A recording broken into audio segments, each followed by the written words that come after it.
Seguimos compartiendo encuentros a través del streaming de San Fernando TV. Somos multiplataforma, estamos en Facebook, en TikTok, en Instagram, en YouTube y también en Threads, la nueva plataforma de Meta. También recordarles que Encuentros se emite a través de los medios amigos, Cable del Balneario Buenos Aires Televisión, FM Buenos Aires, Video Cable de la Capuera, La Prensa de Pan de Azúcar y Piriápolis, El Cable de Aiguá, FM Gente y 88.1 FM Punta del Este. Vamos a darle la bienvenida a Rubén González, él es psicólogo, nos acompañó el programa anterior hablando sobre el tema básicamente salud mental, nos enfocamos en el tema suicidio, hoy vamos a profundizar en este tema. Bienvenido una vez más a Encuentros. Muchas gracias, buenos días, buenas tardes y a la audiencia también. Muchas gracias. Bueno, recordando algunos conceptos que manejamos la otra vez, las tasas de suicidio en Uruguay son realmente alarmantes, estamos hablando de 23 suicidios cada 100.000 habitantes, una tasa mayor que la de los homicidios y la tasa de los siniestros de tránsito es realmente escalofriante. 823 suicidios hubo en el año 2022 en Uruguay. El 78% fueron varones, el 22% fueron mujeres y las franjas etarias van de los 25 a los 29 años y después mayores de 75 años. Ahora, Maldonado tiene una tasa aún superior, estamos hablando de 27 cada 100.000 habitantes. Sí, y también, si no me equivoco, a riesgo de equivocarme, también está La Valleja, Rocha, también que tiene muy por encima también la tasa de suicidios. De repente llama la atención un departamento como Maldonado, que es una tierra prometida, donde hay tantas expectativas, capaz que eso juega el efecto boomerang, pero ¿por qué hay tanta depresión? ¿Qué es lo que conduce a esta decisión? Bueno, Maldonado tiene una particularidad muy especial que creo que la distingue del resto de los departamentos del Uruguay. O sea, es un departamento, uno diría que es un departamento de patologías. ¿En qué sentido? Es un departamento donde vos ves la extrema pobreza y la extrema riqueza, la opulencia. Vos ves un asentamiento y muy próximo a eso encontrás lo que es Punta del Este, ¿no? ¿Verdad? O sea, el símbolo de la opulencia, de la riqueza, los yates, la vida lujosa. Y eso, esa confrontación también es una violencia social, ¿no? ¿Verdad? Que genera muchos tipos de conducta. Y esa particularidad se da fundamentalmente en el departamento, en nuestro departamento. Ahora, hay que ver un poco, hoy estamos mencionando un poco el tema de salud mental, o sea, como qué significa. O sea, ya habíamos mencionado que salud mental ya no se piensa como antes, que es ausencia de enfermedad. Salud mental se refiere al bienestar psicosocial y psicoemocional de la persona, a que la persona pueda desarrollar sus potencialidades individuales, que se pueda desarrollar con plenitud, que pueda tener una vida saludable. Y eso implica el compromiso, no solamente por parte de la familia de la educación, sino la cultura, saber en qué cultura estamos viviendo, en qué tipo de sociedad estamos viviendo. Sabemos que hay una sociedad donde, no solamente en Uruguay, donde hay un incremento de la violencia, y también implica un compromiso y una responsabilidad por parte del Estado en cuanto a política de salud mental, ¿no? ¿Verdad? O sea, es algo que se tiene que ver transversalmente a través de varios ministerios, a través de planificaciones interinstitucionales, interministeriales y también interdisciplinarias. Porque en el tema del suicidio vos podés considerar tres áreas fundamentales que inciden como factores de riesgo. Una individual, donde están las enfermedades mentales, que tienen una alta tasa de suicidios. Estamos hablando de tipos de enfermedades mentales que pueden ser leves, moderadas o graves, ¿no? ¿Verdad? O sea, no todos los niveles de intensidad de la enfermedad son tan proclives al suicidio. Que por supuesto necesitan en muchos casos un tratamiento medicamentoso, aparte del tratamiento psicoterapéutico. Encontramos en el factor también un área a nivel familiar, donde existen muchas veces disfunciones vinculares violentas, ¿no? De violencia física, psicológica, donde hablo del abuso sexual también, porque es predominantemente mayor el abuso sexual a nivel intrafamiliar. y otros tipos de violencia que se pudieran suscitar también. También incide cuando hay antecedentes de suicidio dentro de la familia. Y después vemos lo individual, lo familiar y también en lo social. Una sociedad donde se discrimina, por ejemplo, el adolescente que tiene la presión social de la heterosexualidad y él está construyendo su identidad sexual, que de repente pasa por una diversidad sexual que no pasa por la heterosexualidad. Y la discriminación de cualquier tipo genera un debilitamiento de los lazos sociales. Y muchas veces un aislamiento y un padecimiento que uno lo va sintiendo, lo sufre y va deteriorando la autoestima de la persona, ¿no, verdad? Pero también a nivel social, y lo pongo a nivel social porque es casi que pandémico, el tema de las adicciones, el tema del bullying, el tema del ciberacoso. La verdad que hoy en día se está dando, producto de las redes sociales, etcétera, que décadas atrás no existía. Entonces, son factores debilitantes y factores de riesgos de estas tres áreas que sin duda inciden, ¿no, verdad?, en una ideación suicida, por ejemplo, puede llegar. Que mucho depende del aparato psíquico de cada persona. Pero, ¿qué pasa? También puede suceder que no se produzca, que una persona no viva ninguno de estos factores de riesgos. Entonces, y que pase por una crisis emocional puntual, ¿no, verdad? Quiebre de una empresa, pérdida de un trabajo, un desengaño amoroso o la pérdida de la mujer amada porque te abandonó. Y esa crisis emocional es también que lo puede tener una persona normal, porque en realidad la estructura psíquica de una persona normal, digamos normal, por decirlo. ¿Qué es una persona normal? Ya entraríamos en otro campo, ¿no, verdad? Pero vamos a poner la que no haya pasado por esos factores de riesgo. Digamos, la estructura de una persona, la estructura psíquica de una persona normal, en muchos casos, salvo en enfermedades mentales, no es tan diferente a de la persona que se suicida, por esas crisis emocionales que de repente desbordan los mecanismos de defensa frente a la adversidad y frente al padecimiento que puede sufrir una persona. Entonces, hay que ver todos esos factores, pero también puede no existir y puede existir una crisis emocional, pero siempre hay que considerar que el suicidio no es un acto impulsivo. El suicidio, antes del suicidio hay una planificación, hay un proceso de ideación suicida, al menos de ideación, del pensamiento del suicidio. Muchas veces también, como dije al principio, hay una planificación donde uno se va bajando escaloncitos, ¿no, verdad?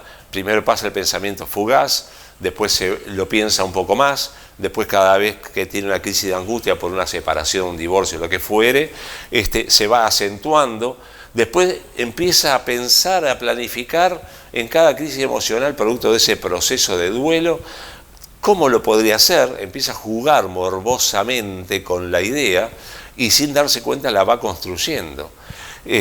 ¿Cómo lo haría? Empieza a fantasear de tal manera, de tal otra. ¿En dónde la haría? Y en tal lugar. Y después sigue sufriendo y en el padecimiento empieza a pensarlo en serio, sí, lo tendría que hacer porque es la solución, digo entre comillas, ¿no? Es la solución para matar el sufrimiento, el padecimiento que estoy teniendo. Eso lo decíamos, los suicidas no quieren matarse, quieren dejar de sufrir. Exactamente. Entonces llega un momento, o sea, uno va bajando escaloncitos sin darse cuenta y empieza en los últimos escalones dice, sí, lo tengo que hacer porque no soporto más lo que estoy viviendo. Y después un escaloncito más dice, lo tengo que hacer ya. Entonces hay todo un proceso de planificación y de pensamientos mórbidos que uno va elaborando, va bajando sin darse cuenta, y esas cosas te dan la pauta de que hay una planificación.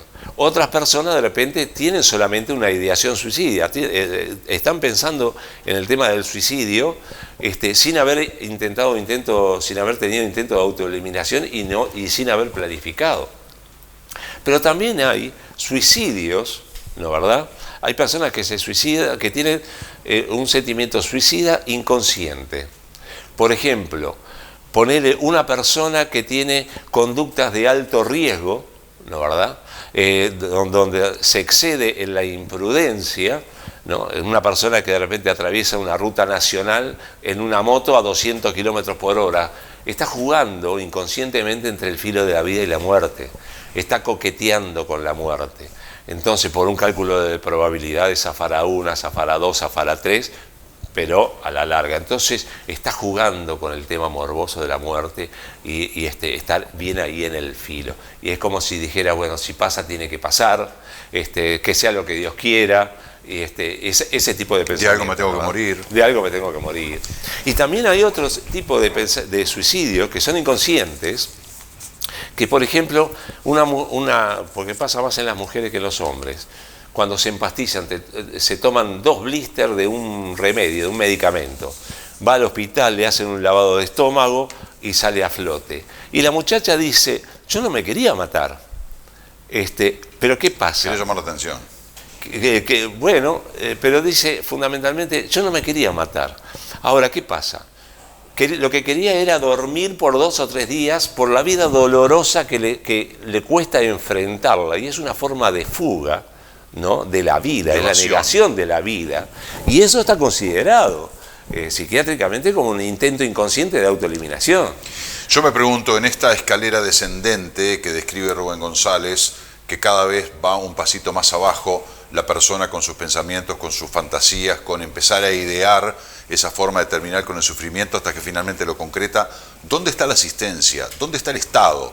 ¿Dónde está la ayuda que necesita esa persona para tratar de modificar esos pensamientos? Lo vemos después de la pausa. Hola, un grupo de ciudadanos del departamento de Maldonado nos ha invitado a que seamos candidatos a la intendencia de este departamento. Esta es una empresa de enorme responsabilidad, por lo que requiere el esfuerzo y el compromiso de todos. Te invitamos a que nos acompañes.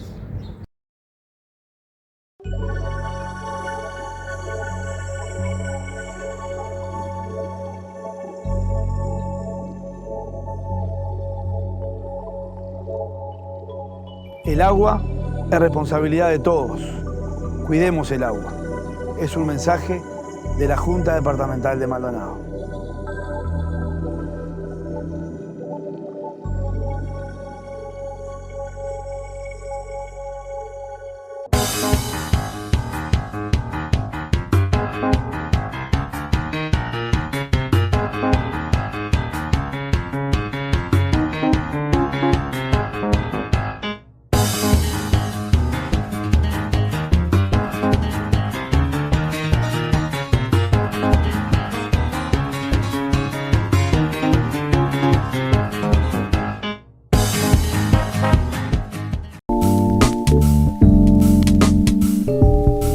Compartiendo encuentros a través del streaming de San Fernando TV, estamos hablando con Rubén González, que es psicólogo, y que bueno, yo planteaba en esta escalera descendente a la que hacía referencia González respecto a la conducta de las personas suicidas, ¿dónde está el Estado? Y para ello quiero leer esto como disparador. Entre las medidas que se implementarán a partir del año 2024, la ministra de Salud Pública, Karina Rando, destacó que todos los integrantes del Sistema Nacional Integrado de Salud podrán acceder sin costo y bajo indicación médica a los medicamentos antidepresivos más utilizados. Por otro lado, las personas que hayan padecido un intento de autoeliminación recibirán una parte del pago del tratamiento que requieran y se ampliará la cobertura de psicoterapia de 25 a 30 años. También los adolescentes tendrán una consulta anual con un psicólogo que evaluará si hay indicios de depresión o de trastorno mental. Aquí podríamos decir que, bueno, el Estado está presente. ¿Usted qué mirada tiene desde el punto de vista profesional? Sí, yo entiendo que sí, el Estado está cada vez más presente porque además, particularmente en Uruguay, es un tema tremendamente doloroso, ¿no? Los índices de suicidio que se dan cada 100.000 habitantes acá en Uruguay, como bien lo mencionaste. Es necesario también, creo, la fuerte de financiamiento mayor, por ejemplo, sobre todo en el interior profundo, ¿no? Donde tienen que participar con mayor fuerza y presencia, aunque a veces es escaso, los trabajos interdisciplinarios. Porque, ¿qué pasa? No se trata solamente, cuando hay una persona que tiene una ideación suicida, no se trata solamente de una atención individualizada a ese paciente. Es un tema que atañe a la familia, que atañe a la sociedad, que atañe también, por supuesto, al Estado, a la cultura, nosotros que estamos viviendo. Entonces se necesitan equipos interdisciplinarios y a veces escasean un poco en el interior. En el interior, donde muchas veces ese interior profundo predomina la soledad, el aislamiento, incluso la depresión, ¿no, verdad? Por eso es mucho mayor el índice de suicidios en el interior que en las ciudades grandes, fundamentalmente en Montevideo, por ejemplo. O sea, implica también una mayor atención en la atención primaria, porque muchas personas se han suicidado y han pasado antes por centros asistenciales que no han detectado, ¿no?, el pensamiento de suicida que tenía ese paciente. Una persona puede acudir a una consulta fundamentalmente en 3 casos, ¿no?, relacionados con el suicidio. La persona que ya pasó por intentos de autoeliminación y va a pedir ayuda. La persona que tiene una ideación suicida, ¿no, verdad?, y pide ayuda, pero no tuvo intento de autoeliminación, pero ya es preocupante. Y la persona que tiene un pensamiento suicida, pero no lo menciona y pasa desapercibido, a veces ha pasado desapercibido en los centros de atención primaria.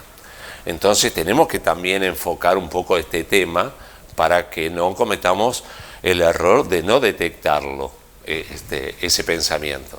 Porque, repito, muchas veces muchos se han suicidado y han pasado por centros de atención y quedó desapercibido, quedó invisibilizado el tema, ¿no? Ahí lo que falla es la capacitación de los profesionales para esa detección. Lo que pasa es que hay que a veces hay que profundizar un poco más y de repente hasta uno tiene que preguntarlo, tiene que trabajar el tema del suicidio, porque si uno no lo pregunta, de repente el paciente no lo dice. Pero usted es psicólogo, capaz que tiene otras herramientas, el médico de medicina general o incluso de alguna especialidad, sin llegar a la psiquiatría obviamente, pero ¿tiene herramientas como para detectar ese tipo de fenómeno? Bueno, se necesita capacitación para detectarlo, porque si no se detecta, un paciente se puede suicidar.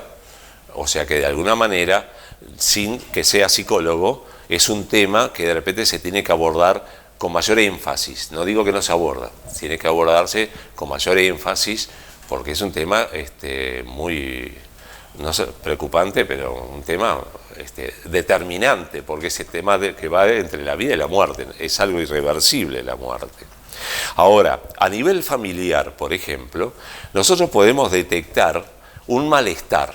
Yo no hablo de riesgo de suicidio, digo cómo podemos poner atención a qué a nivel familiar. Por ejemplo, cuando tenemos un adolescente que tiene accidentes recurrentes, ¿no?, lo que había mencionado hace accidentes que exceden el promedio, que tiene conductas de riesgo, que cambia de repente abruptamente el rendimiento escolar, que entra en un estado de desmotivación, de pérdida del deseo y de pérdida de las actividades cotidianas. Personas, adolescentes, que de alguna manera no se sienten escuchados, porque muchas veces sucede que los padres, en vez de escuchar ante una mala conducta de un hijo adolescente, critica la conducta, ¿no?, juzga, y el adolescente actúa y a veces ni siquiera sabe por qué, y es por un malestar interno. Pero no entra, o sea, se focaliza en el hecho, en la conducta mala que hizo el hijo. Pero hay que ver por qué lo hizo. Porque se siente mal, porque no sabe cómo manejar sus emociones, porque tiene conductas impulsivas que le resultan inmanejables, porque tiene dolores que uno no sabe. Entonces hay que desarrollar la comunicación y la empatía. O sea, yo tengo que tratar de no decirte solamente tengo que tratar de no juzgar, ni criticar, ni hablar desde mi lugar. Tengo que ser más empático y ponerme a pensar por qué estás actuando de determinada manera, cómo te estás sintiendo, y no quedarme solamente en la conducta negativa que vos hiciste. Entonces, hay varios elementos, bueno, ni hablar las autolesiones, ¿no, verdad? Uno puede tener conductas destructivas o autodestructivas, se autolesiona.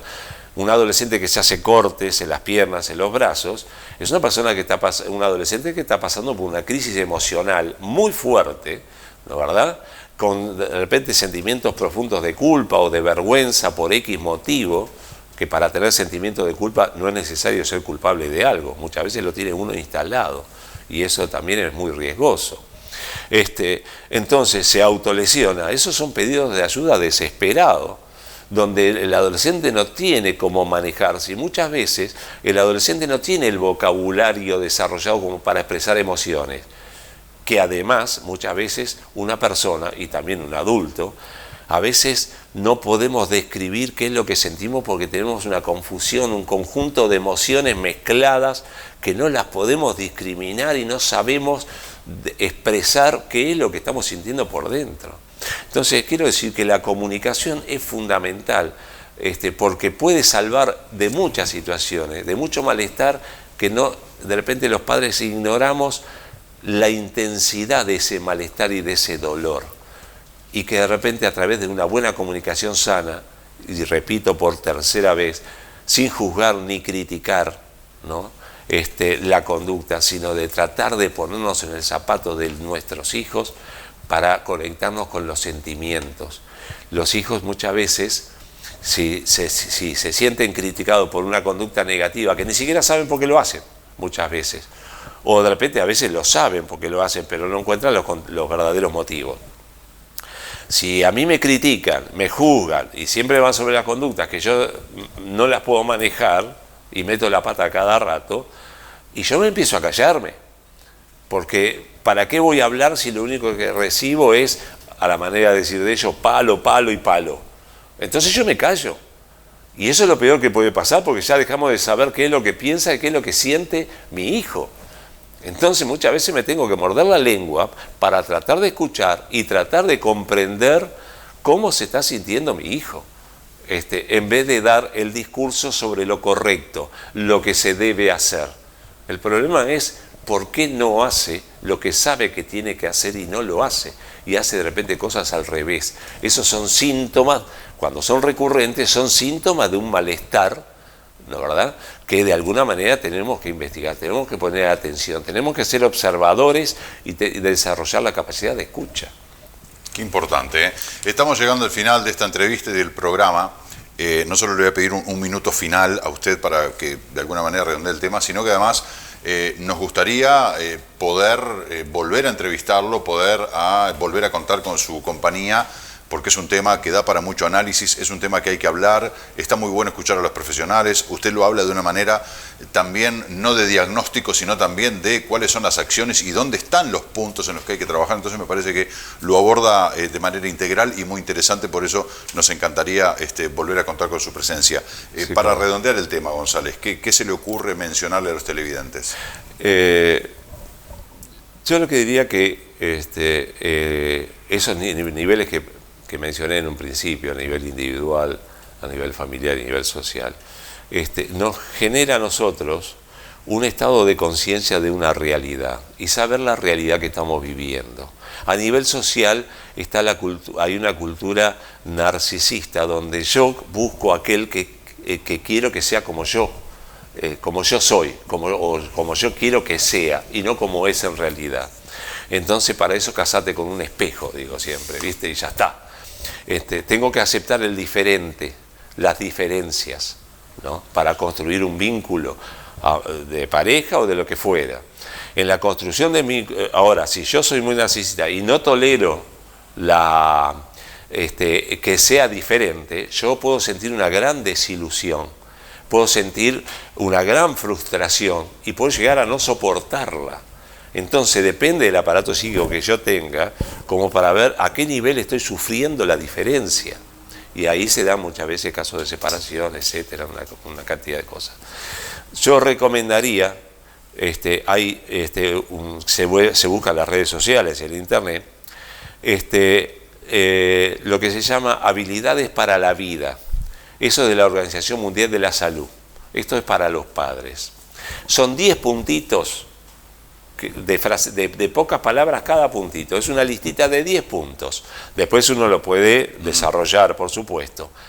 y que fijémonos en qué situación están nuestros hijos.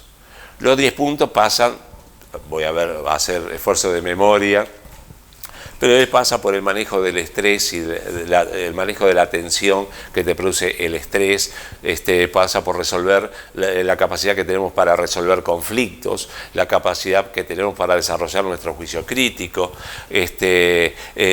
la capacidad que tenemos en cuanto a reflexionar sobre y tener un sentido de la realidad. Son 10 puntos en general que cualquiera los puede Muy encontrar. Recomendable, habilidades para la vida. Sí, y de ahí un padre, una madre, puede sacar conclusiones, habilidades sociales en las relaciones, tener habilidad para tener relaciones interpersonales, aceptar las diferencias, tolerancia a la frustración, ese tipo de cosas. Por ahí van los puntos.